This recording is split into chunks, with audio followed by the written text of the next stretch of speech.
Resilience na lang ba forever? Yeah, yung Please resilience naman. natin, yung nakakalungkot, sasabihin nila parang pinagmamalaki natin yung resiliency. Pero para No. sa akin, baka it's time para medyo mag-improve na tayo sa resiliency. Di ba? Mapagod naman tayo, Oo. 'di ba? Parang deserve natin ng mas magandang araw-araw.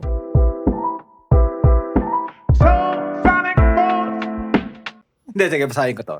Sige nga. Scammer kasi mga local travels. Bakit?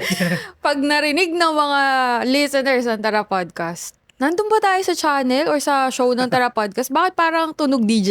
Yes! So, dito tayo ngayon. Ako si DJ Jan. Radyo na, parang Radyo FM. Yes, kasi meron tayong nabasang message Sige dito. Sabi niya kasi, inulit ko ulit, uulitin ko na naman, scammer kasi mga local travel. Ano masasabi mo doon, DJ Jamie? Ang masasabi ko doon ay, teng! Teng talaga, grabe Hindi naman lahat. Grabe naman. Pero may point kasi meron nga talaga. Merong scammers na local sa travel na lang kasi yun yung pag-uusapan or yun yung madalas pag-usapan natin sa Tara Podcast, travel. So, siguro naka-experience siya. Kaya niya yun nasabi. Pero kasi, siguro na-experience yan, di ba? But, hindi lang naman dito sa Pilipinas yung mga scammer, yung mga travel tours. Hindi ko rin sinasabi lahat sa international ay scam kasi ang dami natin daters doon eh. Di ba? Pero, okay naman, di ba? Oo. Kaya nga, isa lang yung nasabi ko doon, teng. Teng. Parang sa palabas sa mga Korean variety show. Teng! Hindi. Ibig sabihin nun, mali. No? Dapat, ang sasabihin mo ay Teng! O, di Ang ba? laki ng boses mo Ba't nila kayo ganun ang gawin ng boses ko para sila ay ma-entertain dito sa ating Tara Podcast? Ako yung nabibigla. Weird naman ng kausap ko ngayon. Nasobrahan niya ako sa kape. Thanks siya sa akin kasi nga hindi lahat. Kasi parang sana hindi niya generalize. Kasi may matinong may mga matitinuding travel tour operators na tayo mismo na nagustuhan natin tapos parang during that tour kabanding mo pa sila, ganyan, mababait. Tama So for naman. context kasi comment yun dun sa parang reel ba yan? Reel. Nung isang episode natin. Yes. Na parang pinopromote natin na travel local Muna. before you go abroad. Yes. Siyempre for kasi- practice. Oo, for practice. Sabi mo nga doon, ang ganda ng quote mo doon. Ginawa ko Talaga? nga siyang quote na parang, your gala or travel is a practice to your next travel. Yeah. Natandaan ko Walang kopyahan. Iba kopyahan ito, guys. Siyempre ikaw gumawa eh. Pero alam mo dito kasi lang tayo spontaneous. Tingnan mo, hindi pa nga proper yung sentence na yun kasi Taglish, baka akala pa nga iba konyo yun. Konyo ke. Ang konyo pakinggan pag binasa or whatever. Pero yun yung lumabas eh. Yun yung nasabi ko that time. Tapos pwede naman siya, quotable quote naman dahil yung point ko dun nga naman is, travel local first. And then bago ka mag-venture outside the Philippines. Sige, pero bawiin natin kasi at that same video, mga ka-listeners dyan, at the same video, ito po ang may nagsabing maganda naman. Maganda. Anong sabi? Yes. Maganda. Yes! Ang sabi niya. Alam, parang radyo na talaga. Hindi, Balik joke lang podcast. yan, guys. Okay. Balik podcast. Ako na, sinapian na ulit ako ni Jan. Ching!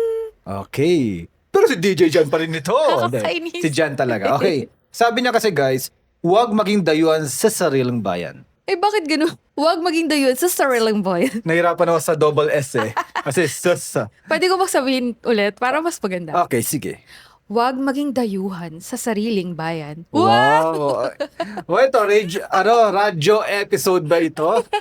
Parang Parang yung tula-tula kapag sa school. Sa school, no? Sa bayang pagbigkas. Hindi. Ano lang yan, tula. Kasi alam ko sa bayang pagbigkas, yung parang may drums pa eh.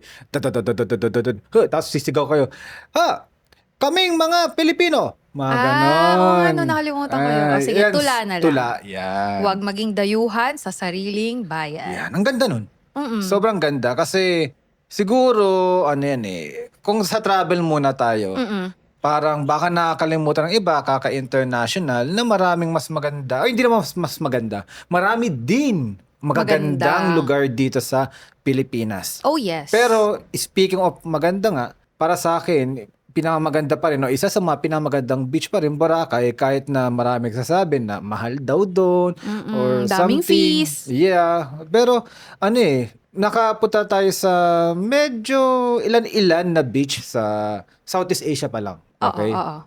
Sa Japan may napuntahan tayong beach, medyo Grayish. and sa may Kamakura parang sakto lang din. Iba pa rin talaga yung yung White sand ng white Boracay. sand ng Boracay. At Totoo. marami pa tayong mga parang yung ang tawag doon yung hindi pa unexplored or something. Ano yung term yun? Uncrowded? Hindi parang ano ba? unexplored tuloy. Parang mga virgin. Okay. Yeah, mga Hindi pa Virgin masyado. Island. Oo. Pero ang cons nun, sorry, ano ko agad, no? Ang hirap puntahan. Yeah. Hindi pa siya convenient puntahan. Ganun talaga kasi. Balabak. Pero Oo. ngayon may mga nakikita na akong nagtutours doon, yung joiner tours. Siguro kung para hindi ka masyadong ma-hassle, pwede yun. Kasi tayo naman, di naman tayo parang against sa mga what do you call this? Joiners? Tours or Oo. joiners. Kasi ginagawa natin yun nung nagsastart tayo mag-travel. Oo. Ano siya maganda rin siyang gawin, lalo na kapag nagsastart. Kasi kunyari, ayaw mo masyadong mag-plan. Totoo. Join ka na lang. Tapos mas mura pa siya actually. Kesa ititrip nyo ng dalawa lang kayo. Kasi di ba parang pooling yun Sa isang, kunyari, van. Yeah. Tapos, hindi ko sure kung pati sa plane, sabay-sabay na rin yun, no? May ganung Meron ba? tours. May ganung tours Okay. na may plane, may ano na rin. Kasi pa natin natry.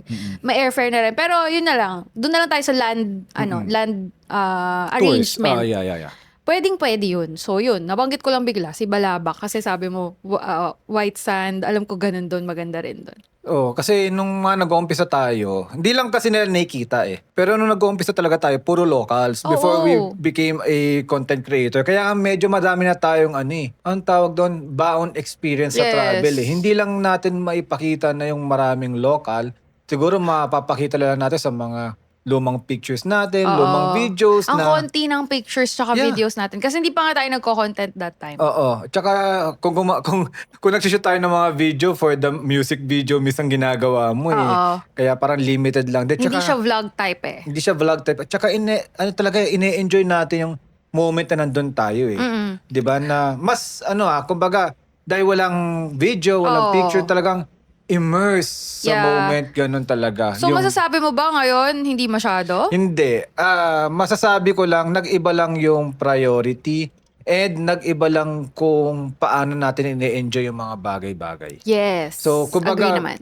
part of yan sa travel kasi parang part of evolvement lahat ng nangyayari. Di ba dati, from budget Ganda nun, traveler, evolve. biglang magiging mid, biglang magiging siguro kung gusto mo pang maging luxurious kasi may mga nakikita din ng mga travel content creators na parang una budget sila tapos tumaas yung lifestyle, 'di ba? Tapos syempre kung tumaas na rin yung kinikita mo, yung mga hinihiling mo lang dati na sana makapag-cruise ako, magagawa mo na rin. Oo. 'Di ba? Just like tayo, 'di ba? Kaya nga tayo naglo-local dati kasi nga yun lang din yung kaya ng budget natin and gusto natin mag-travel. That's why we explore nung medyo nagkaroon ng konting savings. Nag-Japan tayo.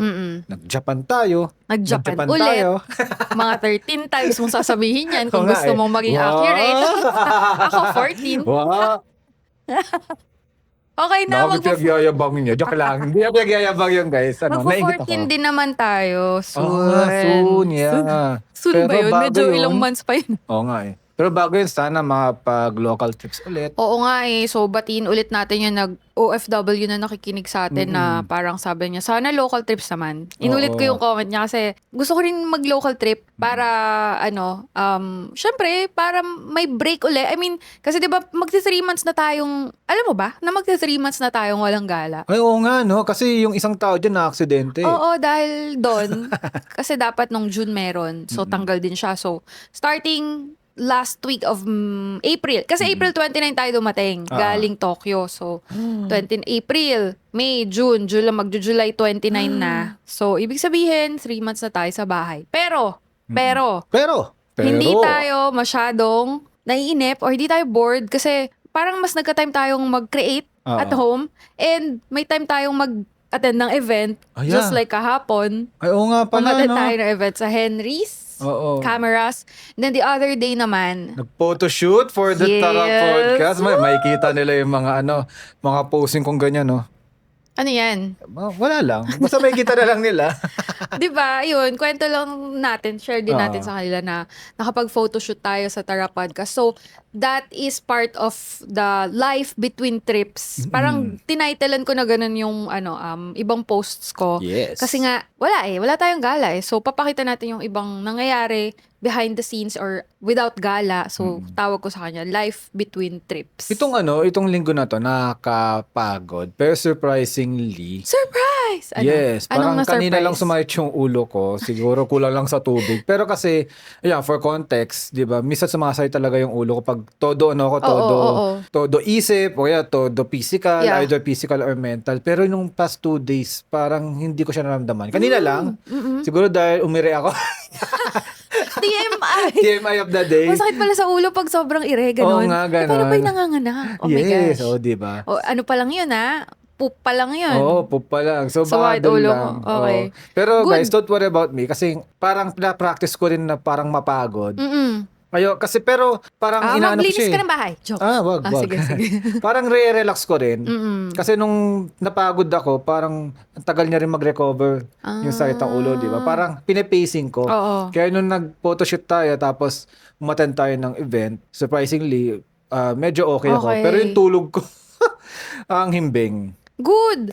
Ibig sabihin, medyo bumabalik-balik na sa dati Yeah. yung kalagayan mo after that incident. Yeah. And ibig sabihin, malapit-lapit na tayong gumala Pwede ulit. nang gumala at pwede nang mag-activities. Yes. Yan. So ano ba? Today is Monday, no? Mm-mm. So baka maybe August na magkaka-travel. And today is Monday, sauna pa. Oo nga. Holiday. Speaking of, Holiday, no? wala bang pasok pag sauna? Yeah, parang, di mo ba naabutan nung bata ka? Makakalimutin lang siguro. Nakakalimutan ko na. Di ba dati, magkaklase tayo ng high school, di ba? Oh. Di ba parang pa nagkasona, may assignment afterwards na, Baka di kasi ako nakikinig. ang galing. Alam mo, di talaga ako masyadong, di ba nga pag may nakikinig tayo ng hearing, pinapa-explain ko pa sa'yo. Kasi parang, ewan ko ba, parang hindi ko siya ganun kabilis ma-absorb. Unlike ikaw, ang bilis mo mag-absorb when it comes to politics, logic, mga rational things in life. Ikaw yun eh. Ikaw yun sa atin eh. Ako, alam mo naman yung side ko eh. Creative Creative side talaga. Kaya, ang ganda ng natin, para sa akin, gusto ko yung ganong chemistry. Kasi pag parehas tayong katulad mo, or pag parehas tayong katulad ko, parang di balance. Oo. Mas gusto ko yung balance. Yin and yang nga tayo eh. Yeah. Pero, same spectrum. Wow. Parang ganun yung pagkaintindi ko. Sa Saju ba to? Saju, sa mga, alam yung Saju dyan. Yung Saju is guys, parang, ano ba siya, feng shui? Hindi. Parang horoscope parang ng horoscope ng Korean. Korea, Or something, oo, blah, oo. blah, blah. Basta parang binabasa din nila yung birth chart. Mga ganon. Eme, ganon. So, yung tingnan ko yung Saju natin, parang parehas tayong water, but different spectrum, yin and yang. Yeah. Kumbaga, compatible ka in some way, but hindi ka compatible in some way. Okay. Parang ganon. Compatible na contrast. Oo. Ganon. Pero complementing each other. Yeah. Kaya pala tayo ganito katagal na. Yes! Pero Diba? hindi, di ba totoo naman? Parang may mga parts na hindi nga tayo magkasundo, may parts na magkasundo, ganun. Tapos, okay, balik tayo dun sa sauna. Ayun lang, pagka ganong mga times, ipapa-explain ko siya sa'yo. Para mas maintindihan ko. Kasi nile-layman's term mo siya sa akin. Kaya, mahirap din kasi, sa impeachment kasi parang mahirap din yung yung kung paano sila mag-lay ng mga terms. Minsan, di ko nga alam yung mga sinasabi. Ano yung hocus-pocus na yun? Caucus pala. Caucus? Di ba? Oo nga, tunog hocus pocus. Di ba? Caucus pala. Diba? May mga term kasi sila eh. Di ba? Kasi yung iba doon, lawmakers, abogado, kumbaga, biyasa na sila noon. Correct. Kumbaga, So, ganun. parang understandable kung hindi pala maintindihan ng katulad ko na agad-agad. Di lang ikaw, kahit ako may mga hindi rin ako naintindihan. Malamang yung mga nanonood dito may mga hindi rin naintindihan doon. Kasi nga, Kaya nga minsan sasabihin nila, 'di ba, para may paliwanag sa mga publiko. Ano Sa mga mga nanonood nating mamamayan. Yeah, kaya Sasali maganda tayo doon. magaling mag-preside si Senator Cheese kahit na ginagaya ko siya palagi, 'di ba? Kanina ka pa naglalaro ng Oo boses. nga nasobra no sa kape guys, sorry. Ayun. 'Di ba? Ang magaling siya mag-preside kasi parang pinapaintindi niya rin sa tao yung malamang na hindi maintindihan. Kumbaga, Correct. inaano niya. Gusto ko rin siyang pinapakinggan. Tapos, medyo background noise lang minsan sa akin yung impeachment. Tapos naggagawa akong content, nagsa-social media. Pero may napipick up naman.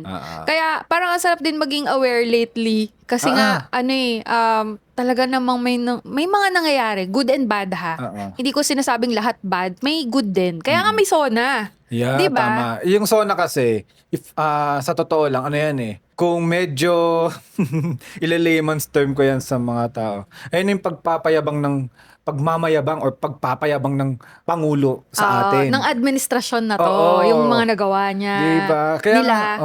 Diba dati nga, parang may assignment na ano ba yung mga tinukoy ng presidente nun Bakit di ko maalala? Ako isang diligent student. Hindi rin ha. Alam ko mas diligent ako sa'yo. Totoo yan. Pero baka wala lang talaga ang memory about it. Pero wala naman akong binagsak ever. High school, elementary to college. So baka nagpapasa ako nun. Talagang di ko lang siya maalala. Yeah, pwede. Or baka di-discuss lang talaga nung high school. Pwede. Yung mga tipong magre-recitation. Ano yung sinabi about this department, blah, blah. Anong na-achieve? Department. Ay, ano ba? Tama. Sa bagay. May mga achievement kasi. So, yun kasi yung SONA yung mga achievement Actually, talagang for the past year, siguro ang dami din natin ginagawa. Siguro katulad nila, parang di naman nila memorize ko ano yung sinabi last year, last year, ano sinabi ng last president, ano sinabi ng last president. Alam mo lang, magyayabang sila. Di ba? Ang makakaalala lang yung may photographic memory. Oo, ako wala Hindi naman tayo ganun. So, normal na ano lang tayo, average people. So, may mga makakalimutan. Pero ano yung parang ine-expect mo na good news niya? Kasi parang ako baka tungkol lang din sa current events ang sasabihin niya para sa akin lang, yun ang magiging mangyayari dyan. Like, pag-uusapan niya tungkol sa corruption. Yeah. Di ba? Pero pili ko di niya papakialaman or di siya magsasalita about impeachment. Yes. Di ba? Pero hindi yun. kasi naghahanap ako in terms dahil travel podcast to and adulting podcast. So nabanggit ko na yung adulting side. Sa travel side, hindi ko alam kung ano yung maaari niyang sabihin na magandang abangan yun. Na na maaari niyang ipagmalaki about travel. Hindi ko sure. Iniisip ko yung kanina pa siguro kaya sumakit yung ulo ko kakaire. Kasi iniisip ko yun, no? Kakaire at kakaisip. Sinabay mo kasi. So, nag-overload yung diba? utak. Kung ano kaya yung sasabihin niya? Kasi, sasabihin niya, naka-e-gate na tayo? Pagmamalaki mo ba yun? Parang, hindi ko sure kung mababanggit ang NAIA. Kasi, private na si NAIA, di ba? Tapos, speaking of, kahit na although private na siya, ang laki ng improvement. Kaso nga lang, di mo alam kung sasabihin niya yun kasi di pa naman tapos Usually kasi parang sasabihin mo, tapos na Or yung may balak So parang wala pa akong naiisip, ano ba yung balak nila sa... Ito, yun yung nakakalungkot para sa akin. Parang walang balak or di lang natin alam, di ko alam, or baka natatabunan ng ibang news. Ano ba balak sa tourism natin? Because we are lacking behind, to be honest. And nakakalungkot yun. Siguro transportation pa lang kitang-kita mo na. Exactly, baka nadadamay din dahil yung transportation natin pangit. Diba? Speaking of transportation, di ba kahapon, nahirapan na naman tayo umuwi. Oo. Kasi, yes, rush hour, Friday, pero naalala ko kahapon, di ba, ang tagal natin nakauwi, ang tagal makabook ng Grab. Tapos parang sabi mo, expected ko na to kasi Friday, tapos inabutan tayo ng uwian. Parang naisip ko, grabe no, para i-expect mo yung bagay na yun, parang tanggap mo na, sanay ka na gaganunin ka lagi ng transpo natin. Gets? Parang dapat malungkot yun Kasi pangit na bagay yun dahil masasayang yung oras mo sa biyahe. Hindi lang tayo kasi yung mas mahirap yung mga everyday talagang nagko-commute, di ba? Diba? So parang tinanggap na lang ba natin? Parang yung nakakalungkot sa Pilipinas yung resilience Yun, natin. yung sasabihin ko, resilience na lang ba forever? Yeah, yung Please resilience naman. natin, yung nakakalungkot, sasabihin nila parang pinagmamalaki natin yung resiliency. Pero para No. sa akin, baka it's time para medyo mag-improve na tayo sa resiliency. Mm. Di ba? Mapagod naman tayo, Oo. 'di ba? Parang deserve natin ng mas magandang araw-araw. Wow, ang True. lalim. Kung tinitingnan ko nga lahat parang ito nga, nung nasa Grab tayo, dami kong iniisip din Kasi iniisip Ang ko, haba ng biyahe. mahaba ng biyahe, traffic 'Di ba? Kumbaga, parang is all connected talaga lahat ng parang yung mentality natin kung paano tayo naapektado as a Pilipino. Yung una-una resiliency o yung nga sports pa lang Resilience. Parang ayun nga, parang May resiliency ba? di Resilience. resilience na lang. Mali yung resiliency. Ayun, kumbaga may resilience, di ba? Tayong mga Pinoy. Sa kahit anong bagay. Even sports na lang. Di ba? Puro tayo resilience. Ayan na naman si Puso. Di ba Ay, yung puso? Totoo sorry. yun. Totoo yun. Pag Baka nakikita ko, magalit sa akin yung mga fans ng ano. hindi, ito, alasmanto, gilas, o kung ano man. Okay? For example, titingnan ako sa cellphone ko, One Sports. Wow, nabanggit. Kasi yun yung titingnan ko sports sa Pilipinas Oo. Pag tinitingnan ko yung nila, yung mga headline. Articles, O yeah. article, yung mga one-liner nila. Parang, alam mo yun, bounce back. Mga Bounce ganun back, lang. puso pa rin, ganun. Oo, consistent. Ibig sabihin, What? pag nabasa mo yung ganung headline, talo. Oo, di ba? Talo na naman. Oo, Sayang. Nakakalungkot. Ayun, Bitin, kulang, ganun. talo na naman. 'Di ba? Yung nakakalungkot na parang nag-improve na to, bait ngayon parang hindi. Totoo, parang 'di ba may time na parang ang galing, ang ganda nung nung valuable yung stint nila valuable scene noon. natin, Tapos biglang laylay ulit. Parang hindi sila hindi lang valuable, dire-diretso usad. Even basketball. Basketball. Biglang ganun, tapos biglang babagsak. Parang, ano ba, puro puso lang ba tayo? Puro resilience? Wala tayong sistema. Kaya sinasabi ko, hindi lang government Parang buong Pilipinas From sports, di ba? So, parang technically almost lahat ng field ay may politics. Oh, may parang politics. Ganon. Or, di ko alam kung ganito ba word ang Pinas. Kasi, ito ang pangit Kaya naintindihan ko ulit yung sinabi from our Yung first na comment, pinag-usapan No, na parang sinasabi nila, 'di ba? Sabi scam, sabi naman, 'wag maging dayuhan sa ibang bansa, 'di ba? Pero kung titingnan mo lahat ng pumunta sa ibang bansa, sportsman 'yan or kung anong man field, gumaling sila. Oo nga Di ba? Yeah. Ibig sabihin, kailangan pa mag-step up. Hindi lang stay kung nasan ka. Kailangan mo mag-strive pa para mas gumaling. Oo. At hindi non-patriotic kung hihingi ka or kung kukuha ka ng tulong sa ibang outside the Philippines. Kasi Sa sports na lang, kahit sa sports sports na lang di ba? Kung sino pa yung may mga international background o naglalaro ng liga sa labas, kahit anong sportsman yan. Pag kinuha ng Pilipinas, sila pa yung mga star players, sila pa yung nagbubuhat talaga. Pero ang problema, parang bilang di sila, nag-opt out sila, di ba? Oo. Bakit? Sistema. Bakit na lang, di ba? Siguro, kasi walang sistema. Oo. Sistema or program, hindi Di ba? masyadong pulido. Di ako Ganun. naniniwala sa pera Kung sabi natin, pera ang issue. Diyan na naman tayo. Wala tayong sistema para suporta ng ating mga atlet.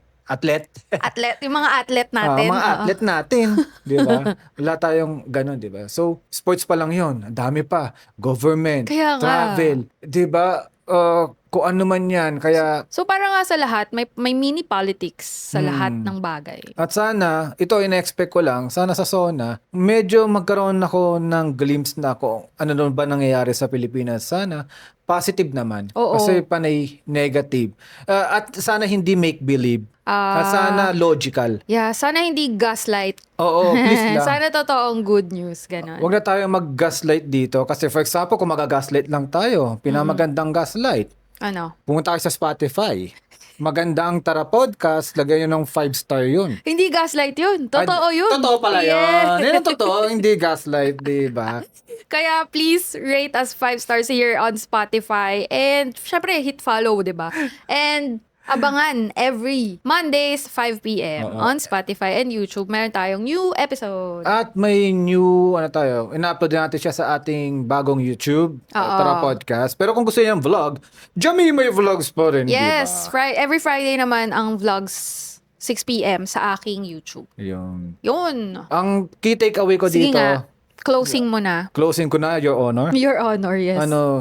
Love the Philippines. Yes. But, sabi ko na may but eh. di ba? But, don't fully love it. Gets! Simple lang, wala kahit di mo na-explain. Gets na nila yon. Di ba? Sana ha. Sana Kung nga. hindi sila parang uto-uto. Or baka kasi ma-misquote na naman yun, ba sabihin, ay, di ka patriotic, don't fully love. Di. Pag nag-gets nyo yung sinabi kong yun, ibig sabihin, nandito kayo sa spectrum na gitna. Yes. Pro Philippines, pro good governance. Hindi Correct. kayo namumulitika, hindi kayo nasa kulto, hindi kayo sa kung anong kulay man yan. Oo. Okay. And that's it for today. I love it. Sana nagustuhan nyo yung episode. See you again next week dito sa Tara Podcast. Bye! Nagpapaalam na ang Tara Podcast.